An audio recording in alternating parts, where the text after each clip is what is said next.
Hey there, it's Richie here. This is the GL502VS, a Republic of Gamers VR-ready notebook by Asus, and the specs would make any PC enthusiast's mouth water. It has a 6th gen Intel Core i7 running at 2.6 gig, it's got 32 gig of RAM, a 1TB hard drive, and a 256 gig SSD drive for the OS.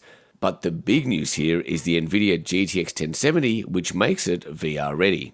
Now, ports-wise, on one side there's the power, Ethernet, mini display, HDMI, and 2 USB ports, one full-size and one USB-C.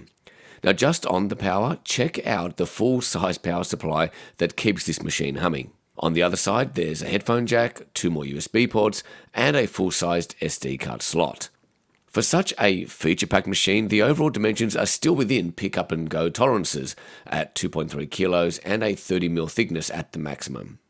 When you open up the lid, you can see it's very gamer-friendly with directional keys on the left side brightly marked in red, a full numeric keypad on the right, and interestingly, the power button is actually a key on the top right hand of the keyboard. The keyboard is also fully backlit as well in that ROG bright color. So from a VR perspective, how did it go with the Oculus Rift and Htc Vive?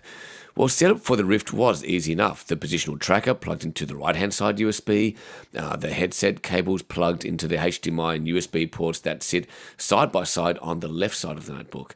Now, I can easily imagine taking this package to people's places or to conferences to demo without the hassle of a separate desktop monitor and keyboard. It's all here in one easy-to-move unit. Now, going into the Rift was just as enjoyable and amazing on this notebook as any desktop I've tried with the Rift. I didn't detect any stutter, latency issues, or anything that indicated that this wasn't a full-fledged VR-capable PC. Here you can see me trying out Apollo 11, taking off with the crew. Now, the ROG notebook right here handled the Rift experience with flying colours. Now, onto the HTC Vive, which I thought might be more challenging with room sensors and motion controllers, but that wasn't the case at all. The installation and setup was exactly the same as a desktop equivalent.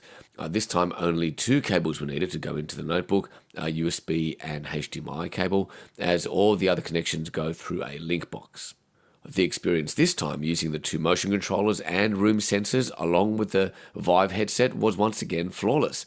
As you can see, I'm trying out Trials on Tatooine right here, waving the controller around as a lightsaber, and the Asus notebook kept up with no issues. Once again, I wouldn't have known I was on a notebook if I wasn't the one that set it up.